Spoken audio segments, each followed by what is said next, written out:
What a weekend of Supercross and motocross. Jeffrey Herlings, Eli Tomac, and Ken Roczen have all made headlines over the course of the last 3 days. But let's start with the unfortunate Eli Tomac, looking like he was on his way to a third title in Supercross in front of his home crowd in Colorado.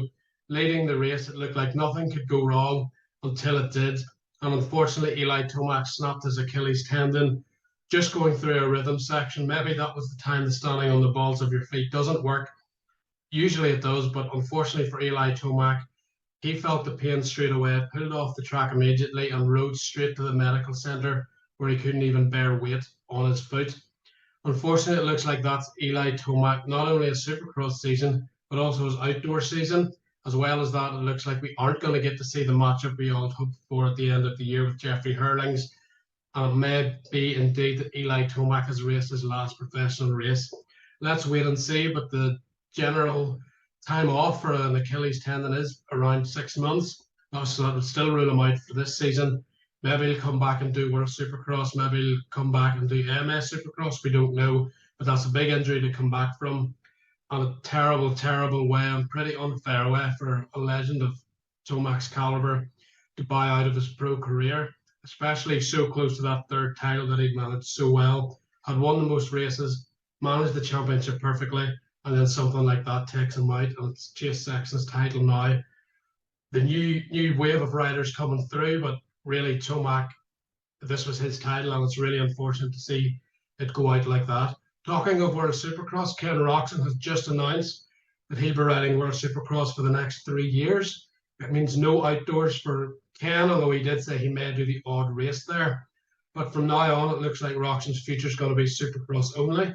He's going to race the AMS Supercross Series and the World Supercross, and the plan is to do that, at least World Supercross, for the next 3 years.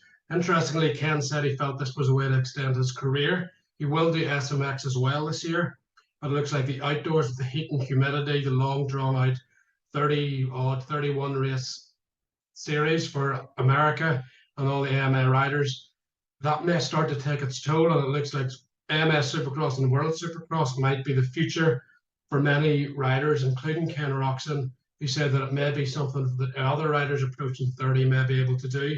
He cited Justin Brayton as an example, who he's close friends with, and Ken Roczen might start a new trend here. World Supercross kicks off at Villa Park on the 1st of July. They've already got a few good names there with Ken Roczen, Justin Brayton, Joey Savacci, Justin Hill. Vince Breeze will be there as well. Colt Nichols, it seems like, will be there, along with Max Anstey, Dean Wilson, Shane McElrath. So that series is really starting to take shape, and with Ken at the front of it for the next 3 years, it'll be interesting to see where this goes. And already it looks like there's a bit of a situation developing with the AMA Motocross Series and the World Supercross. They're overlapping this year, and Roczen is the first big name to opt out of the US Nationals and opt into the World Supercross. So let's see how that transpires through the next 3 years, and we'll see how 2023 goes for the 6-round World Supercross Series. Certainly globally, it's really good for the fans that watch American Supercross to have the opportunity to see these riders, see these names, and see that racing close up, and it will expand the sport. So for me, it is a win-win, but obviously there's certain areas that are in conflict there. Finally, we look at Jeffrey Herlings, and Jeffrey Herlings is now the winningest GP rider of all time. You could argue he's the fastest rider of all time as well.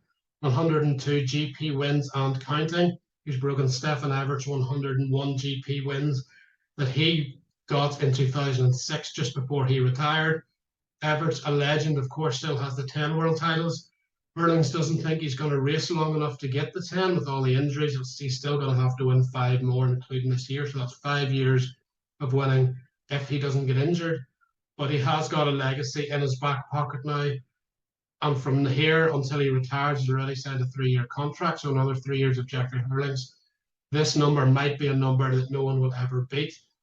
And I feel with Jeffrey's speed, he probably should be rivaling Evert's 410 world titles as well. But at least he has one, so that the history books underline just how amazing Jeffrey was on a motocross bike.